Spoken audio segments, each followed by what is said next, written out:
నమస్కారం అండి. నేను మీ మీనా ముక్తేశ్వర్ గారు రచించిన చీకట్లో జాబిలమ్మ 1వ భాగం చదువుతున్నానండి. ఆకాశం మేఘం దుప్పటి కప్పుకుంది. వెన్నెల రోజులైనా చీకట్లో దాగింది. జాబిలి మబ్బు తెరలు తప్పుకుంటేనే జాబిలి వెలుగులు విరజిమ్మేది. అన్విత ఆ జాబిలినే గమనిస్తుంది. తనలో తానే నవ్వుకుంటోంది. ఆకాశంలో జాబిలమ్మకు ఏమీ తీసిపోని అందాల భరిన అన్విత. అందమైన ఊహలతో అందంగా తనలో తాను నవ్వుకుంటుంది. కారణం లేకపోలేదు. 2 ఏళ్లుగా తననే వెంటాడుతూ తన ప్రేమను ఎప్పుడు చెప్పాలా అని తహతహలాడుతున్న ప్రదీప్ వంక ఈరోజే చూసి నవ్వింది తను. అంతే, గాల్లోనే తేలిపోయాడు ప్రదీప్. ఎదురెదురు కాలేజీల్లోనే ప్రదీప్, అన్విత చదువుతున్నారు. ప్రదీప్ ఇంజనీరింగ్ చదువుతున్నాడు. అన్విత MBBS చదువుతుంది. ప్రదీప్ చదువు ఈ సంవత్సరం అయిపోయింది. ప్లేస్మెంట్స్లో మంచి జాబ్ కూడా వచ్చేసింది. ఇక ప్రదీప్ తన ఊరు వెళ్ళిపోతాడు. అన్వితకు ఇంకో సంవత్సరం ఉంది చదువు. ప్రదీప్ని పూర్తిగా గమనించి అర్థం చేసుకున్నాకే నవ్వింది అన్విత. మంచి తెలివైన అమ్మాయి, ఏ విషయానికి తొందరపడదు. తన కొలీగ్ ద్వారా ప్రదీప్ గురించి అన్ని డీటెయిల్స్ కనుక్కుంది. మంచి కుటుంబానికి చెందినవాడే, చాలా మంచివాడు. పైగా తమ ఇద్దరిది ఒకే ఊరు. అవును, తప్పకుండా అన్నీ గమనించుకోవాలి. తల్లిదండ్రులు తమని నమ్మి వేరే ఊర్లో చదివిస్తున్నారు, వారి ప్రేమను చంపుకొని. అందుకే వారి మనోభావాలకు తగ్గ వాళ్ళని ఎంచుకోవాలి మనం. వారికి నచ్చితేనే చేసుకోవాలి పెళ్ళి.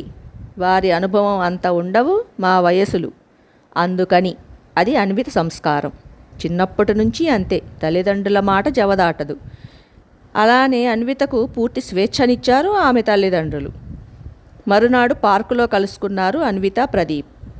ప్రదీప్ తన మాటల్లో తన గురించి, తన కుటుంబం గురించి చెప్పాడు.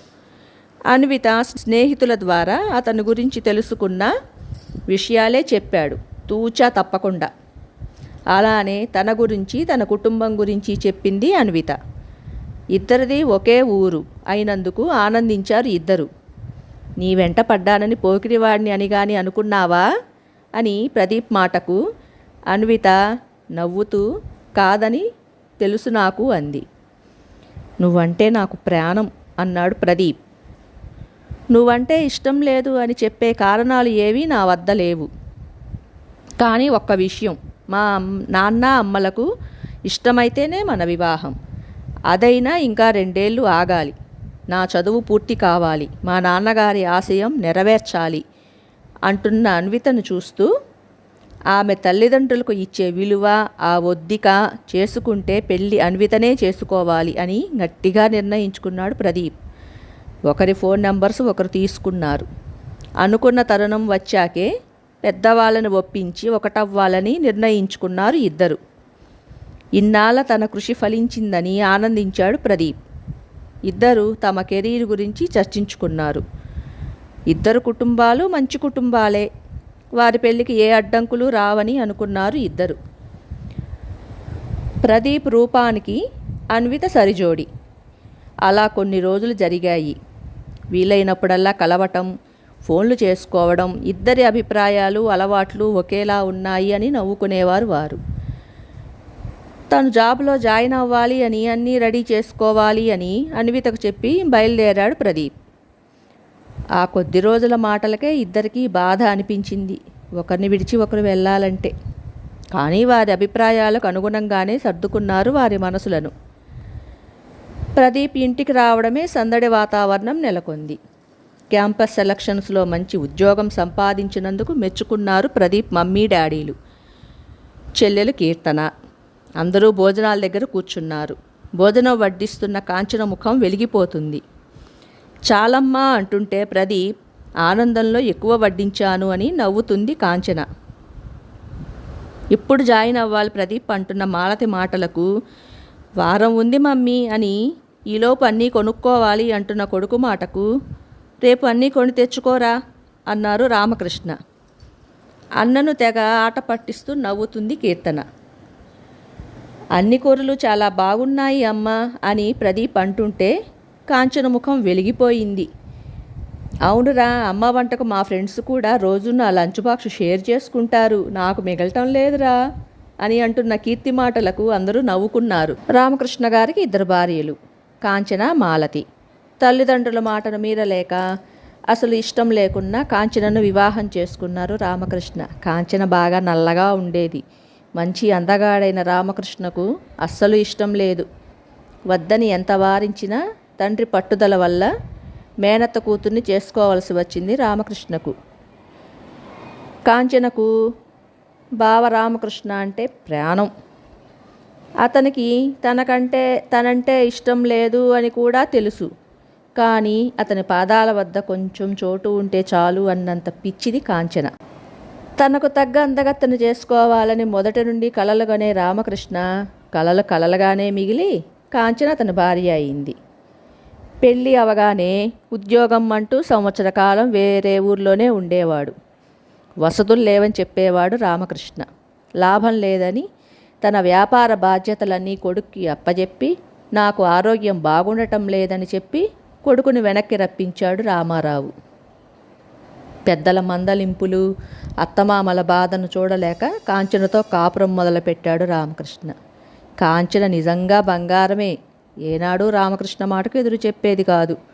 రత్నాల లాంటి 2 పిల్లల్ని కనింది కాంచన. ముమ్మూర్తుల భర్తలా ఉన్న పిల్లలను చూసుకొని తెగ మురిసిపోయింది. రామకృష్ణకు పిల్లలంటే ప్రాణం. అలాని కాంచనని ఏమీ అనేవాడు కూడా కాదు. కాంచనకు భర్తే దైవం, జీవితం అన్నీ.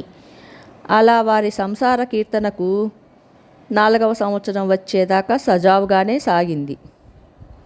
తర్వాత రామకృష్ణ తండ్రి కాలం చేశారు. వ్యాపారం పట్టణానికి మార్చేశాడు రామకృష్ణ. కొంత పొలం అమ్మి పెద్ద ఇల్లు కొనుక్కున్నాడు. రామకృష్ణ తల్లి సొంత ఊరు వదిలి రానంది. తనకు బాగున్నంతకాలం అక్కడే ఉంటాను అంది. కాంచన ఎంత బతిమిలాడినా రాలేదు. అలా పట్నవాసంలో అడుగుపెట్టారు భార్యాపిల్లలతో రామకృష్ణ. పిల్లలను మంచి స్కూల్లో వేశారు రామకృష్ణ. ఇల్లు చాలా పెద్దది అవటం వల్ల అద్దెకు ఇచ్చారు. మాలతి తన తమ్ముడితో చేరింది వారి ఇంట్లో. ఆమె తల్లిదండ్రులు బస్సు యాక్సిడెంట్లో చనిపోయారు. ఉన్న కొద్ది ఆస్తులు అమ్మి తనకన్నా 10 ఏళ్ళు చిన్నవాడైన తమ్ముడిని చదివించాలని పట్నం వచ్చింది. డబ్బులు బ్యాంకులో వేసుకుంది. డిగ్రీ చదివిన ఆమె టీచర్గా జాబ్ చేస్తుంది.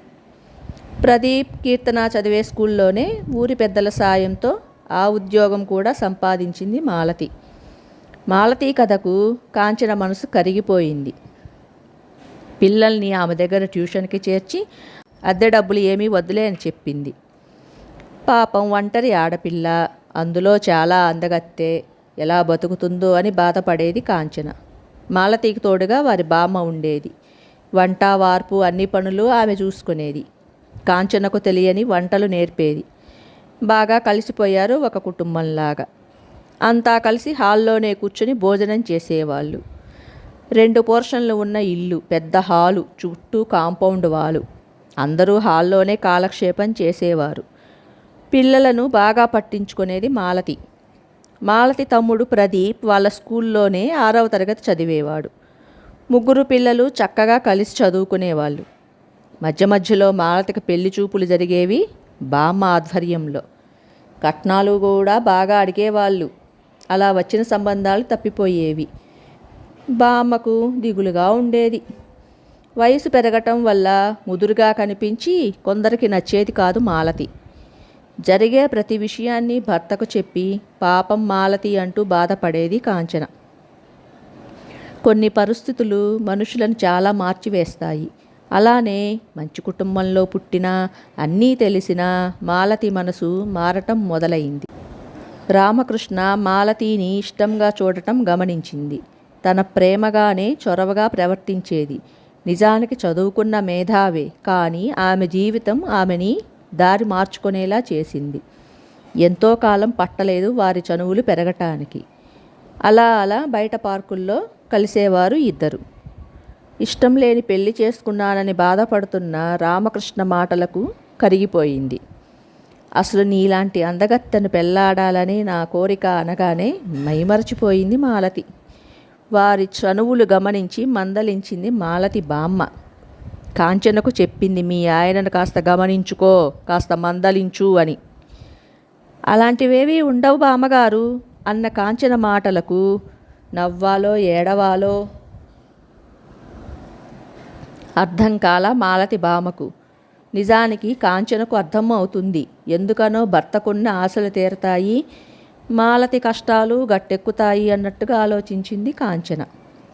అలా వారి పెళ్లి జరగటం తనకు ఇష్టమేనంది కాంచన. అయితే బామ్మగారికి ఆ విషయం నచ్చక అక్కడి నుంచి ఆమె పల్లెకు వెళ్ళిపోయింది. మాలతి తమ్ముడు మురళికి నచ్చలేదు ఆ విషయం. చిన్నవాడైనా తప్పేనని గ్రహించి ఏమీ అనలేక ఊరకుండిపోయాడు. గ్రహించే వయసు ప్రదీప్ కీర్తనలకు లేదు. పైగా మాలతి అంటే వారికి చాలా ఇష్టం. తన తల్లిదండ్రులను కూడా లెక్క చేయక భర్తనే సపోర్టు చేసింది కాంచన. అలా వారి వివాహం జరిగింది. ముందే చెప్పాడు రామకృష్ణ, తనకు ఆపరేషన్ జరిగింది, మనకు పిల్లలు పుట్టరు అని మాలతికి. 2 పిల్లలు ఉన్నారుగా, ఇంకా ఎందుకండి అంది మాలతి. ఆ మాటకు మురిసిపోయాడు రామకృష్ణ. మగవాడు కదా, తెలివిగా పెళ్ళి అనుకున్నాకే ఆపరేషన్ ఎవరికీ తెలియకుండా చేయించుకున్నాడు. ఆనందంగానే తన రూమ్లో చోటు ఇచ్చింది కాంచన. అలా తన పాత్రను తానే బయటకు నెట్టుకుంది. రాను రాను పిల్లలు మాలతకే దగ్గర అయిపోయారు. మమ్మీ డాడీగా స్కూల్ ఫంక్షన్కి రామకృష్ణ మాలతి కలిసి వెళ్ళేవారు. అసలు కాంచన రామకృష్ణ ఎప్పుడూ బయటకు తీసుకువెళ్ళకపోవడంతో మాలతినే అతని భార్య అని అందరూ అనుకున్నారు. పిల్లలకు కూడా మాలతినే తల్లిగా పరిచయం అయిపోయింది లోకానికి. తండ్రి మనస్తత్వమే పిల్లలకు అబ్బింది. ఇక కాంచన వంటింటికే పరిమితం అయిపోయింది. మాలతి తమ్ముడు మురళి పెద్ద ఉద్యోగం సంపాదించి ఢిల్లీలోనే స్థిరపడ్డాడు. మురళి మాత్రం కాంచననే అక్కగా భావించేవాడు. ఆమెకు ఫోన్ చేసి అన్ని విషయాలు చెబుతుండేవాడు. అలా అలా ఇంతకాలం జరిగింది. ఒక రకంగా కాంచనను తల్లిగా చెప్పాలంటే పిల్లలకు నామార్దాగా ఉండేది. ఆ ఇంట జీతం లేని పని మనిషిలాగా మిగిలిపోయింది కాంచన. అలాని ఎవరూ ఒక్క మాట అనేవారు కాదు. కానీ ఆమెకు ఇసుమంత విలువ లేదని మాత్రం అర్థం అయ్యేది. జరిగేవి ఆనందంగానే స్వీకరించేది. ఆమె భర్త ఆశకు తగ్గట్టుగా నడుచుకోవడమే ఆమెకు ఇష్టం. భర్త పట్ల అంత పిచ్చి ప్రేమ కాంచనకు. ఇప్పుడు వారుండే కొత్త చోటు కాంచనకు పిల్లలు లేకపోతే మాలతిని చేసుకున్నాడు అనుకునేవారు జనమంతా. తనుగా ఏమీ చెప్పేది కాదు కాంచన. తన కడుపున పుట్టిన పిల్లలే తనను దూరం పెడుతున్నారన్న బాధ మాత్రం ఆమెను కలిచివేసేది. మరలా చాలా అందంగా ఉండే తన పిల్లలు తనను అమ్మగా ఎలా చెప్పుకుంటారులే అని సరిపెట్టుకునేది. కాంచన నైజం ఆమెను అగాధంలోకి నెట్టింది. ఎంతసేపు భర్త సుఖం, బిడ్డల సుఖం కావాలి ఆమెకు. అదే తన ఆనందంగా భావించింది కాంచన. ప్రదీప్ మమ్మీ డాడీలతో షాపింగ్ చేసి కావలసినవన్నీ కొని తెచ్చుకున్నాడు. పండుగ వస్తుంది అని అందరికీ బట్టలు తెచ్చారు.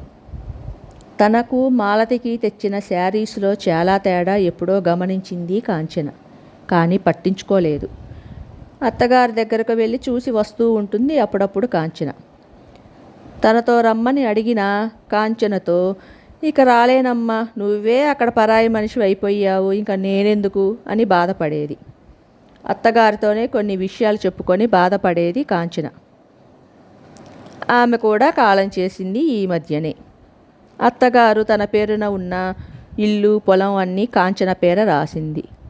కాంచనకు చాలా ఆనందం కలిగింది. ఇరుగు పొరుగు వారితో బాగానే స్పెండ్ చేసేది మాలతి. ఎందుకనో కాంచనకు ఎవరితోనూ కలవాలి అనిపించేది కాదు. లోకం తీరు చాలా వరకు ఒకటే. అందాలకు డాబులకు లొంగిపోయే వేషాలు నచ్చేవి కావు కాంచనకు. భర్త వ్యాపారంలో బిజీ. మాలతకి ఫ్రెండ్స్, షాపింగు, ఇంటి పట్టున అసలు ఉండేది కాదు. ఇక పిల్లలు, కాలేజీలు, చదువులు బిజీ. తనతో స్పెండ్ చేసే వాళ్ళే ఉండేవారు కాదు. ఒంటరిగా అలవాటైపోయింది కాంచనకు. ఏదో ఒక బొమ్మలు కుట్టడం, అల్లికలు అల్లడం, అలా ఏదో ఒకటి చేస్తూ ఒంటరితనాన్ని దరిచేరనిచ్చేది కాదు. పని మనిషి రత్తమ్మ అన్ని పనులు చేసి వెళ్ళేది. వంట పని మాత్రం కాంచనే చేసేది. వంట మనిషిని పెడదాం అక్క అనేది మాలతి. వద్దులే నాకు ఏమీ తోచదుగా అనేది కాంచన. ఆ ఒక్క వంటలే పిల్లలకు తనకు కాస్త బంధం మిగిలిచింది అందుకని. ప్రదీప్ ఉద్యోగంలో జాయిన్ అయ్యి అప్పుడే సంవత్సరం అయిపోయింది. ఖాళీ ఉన్నప్పుడల్లా అన్వితతో ఫోనులు. కాలం తెలియకుండా జరిగిపోయింది. ఈ సంవత్సర కాలంలో 2 సార్లు కలుసుకున్నారు ఇద్దరు. ఒకరిని విడిచి ఒకరు ఉండలేనంత ప్రేమలో మునిగిపోయారు. ఒకరోజు ఢిల్లీ నుంచి మాలతి తమ్ముడు మురళి వచ్చాడు. అందరికీ కానుకలు తెచ్చాడు. ముందుగా కాంచనను పిలిచి చీర కవరు అందించాడు. ఎందుకు బాబు అంటుంటే కాంచన, ఏం అక్క, నీ సొంత తమ్ముడైతే ఇలాగే అడుగుతావా అన్నాడు. అంతే, ఇంకేం మాట్లాడకుండా చీరని ఆనందంగా తీసుకుంది. ఎవరికి తెచ్చినవి వారికి ఇచ్చాడు. తర్వాత తన ఆఫీసులో చేసే కొలీగ్ సిస్టర్ని పెళ్లి చేసుకోవాలనుకుంటున్నానని చెప్పాడు. ఎవర్రా అని ఆరాలు తీసింది మాలతి. అంత ఉన్నవాళ్ళు కారులే అక్క, మన వైపు నుండి వెళ్ళారు. బావ ఉద్యోగరీత్యా అక్కడ ఉంటున్నారు. అమ్మాయి ఫోటో ఇచ్చాడు, అందంగానే ఉంది అనుకున్నారు అంతా. ఒక్క మాట అక్క, ఆ అమ్మాయికి చిన్నప్పుడే పోలియో వచ్చిందట. పెద్ద తెలియదు అని చెబుతున్న తమ్ముడి వైపు కోపంగా చూసింది మాలతి. నీకేం తక్కువరా, అసలు ఎందుకు ఈ నిర్ణయం తీసుకున్నావు? పెద్దవాళ్ళం ఉన్నాం కదా అని గట్టిగా అంది మాలతి. నేనేం తప్పు చేయట్లేదక్క, ఆ అమ్మాయి మంచి ఆర్టిస్ట్గా చాలా చక్కగా వేస్తుంది బొమ్మలు. చాలా మంచి అమ్మాయి, నాకు నచ్చింది అంతే అంటున్న మురళి మాటలకు ఇక ఎవ్వరూ బదులు చెప్పలేదు. కాంచనకు చాలా గొప్పగా కనిపించాడు మురళి. మంచి జాబ్ చేస్తూ సొంత ఫ్లాట్, కారు అన్నీ కొనుక్కున్నాడు. నిజానికి తను కోరుకుంటే మంచి సంబంధాలు వస్తాయి. కానీ అతను తీసుకున్న నిర్ణయం, అతనిలోని ఆదర్శం విఘ్నతను తెలియజేస్తుంది అని అనుకుంది కాంచన. పెళ్లి ముహూర్తాలు పెట్టుకోవాలి, పలానా రోజు అందరూ ఢిల్లీలోనే కలుసుకుందాం, తప్పకుండా రండి అన్నాడు మురళి. సమాధానం లేక కోపంగా చూసింది మాలతి. ఇక ప్రదీప్ ఉద్యోగం గురించి మాట్లాడాడు మురళి. ప్రదీప్ ఫోన్ చేశాడు నాకు. నేను ఉంటున్న ఆఫీస్కి ఒక ఊరిలా రావాలి అతను. చాలా దూరం నాకు ప్రదీప్కి. మధ్యలో 1-2 సార్లు కలిశాము. మంచి ఏరియాలోనే ఉంటున్నాడు మన ప్రదీప్ అని చెప్పాడు మురళి. ఎంతో ఆసక్తిగా వింటున్న కాంచనను చూసి నిట్టూర్చాడు మురళి. ఇంతలో కీర్తన వచ్చింది. ఎప్పుడు వచ్చావు మామయ్య అని అడిగింది. ఇప్పుడేరా అన్నాడు మురళి. ఆమెకు తెచ్చిన వాచి ఇస్తే చాలా ఆనందించింది కీర్తన. అందరూ ఢిల్లీ బయలుదేరారు. కాంచనను తప్పక తీసుకురమ్మన్నాడు మురళి. మధ్యతరగతి వాళ్లే కానీ మర్యాదలు, మన్ననలు అందరికీ నచ్చాయి, ముఖ్యంగా కాంచనకు. అమ్మాయి చాలా అందంగా ఉంది. మాలతి రుసరుసలాడుతూ ఉంటే రామకృష్ణ సర్ది చెప్పాడు. అమ్మాయికి ఇవ్వవలసినవి కాంచనతోనే ఇప్పించాడు మురళి. మీరు కూడా రండి బావా అని రామకృష్ణని పిలిచాడు. ఒక రకంగా జరగవలసిన కార్యక్రమం వారిద్దరి చేతుల మీదుగా జరిగింది. ఫంక్షన్ అయ్యి భోజనాలు అయ్యాయి. మాలతి చాలా ఆవేశంగా ఉంది. తనను తన తమ్ముడు అసలు లెక్క చేయడం లేదని ఆ తంతు ప్రదీప్కి, కీర్తనకి బాధగానే అనిపించింది. కావాలని బాధ అనేది వారికి తెలియాలని అలా ప్రవర్తించాడు మురళి. వెంటనే బయలుదేరదామంది మాలతి. భలేదానివి అక్క, ఈరోజు ఢిల్లీ అంతా చూడాలిగా అని నవ్వాడు మురళి. నాకేం ఆరోగ్యం బాగోలేదు అంది మాలతి.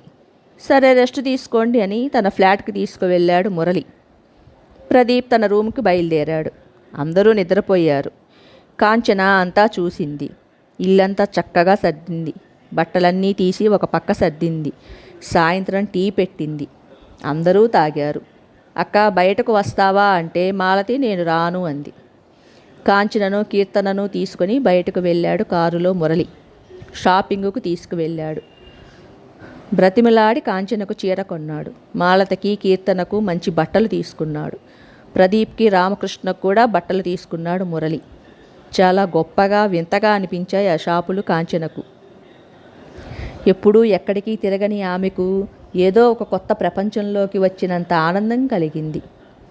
మురళి పెళ్లి 4 రోజుల్లోనే ఉంది.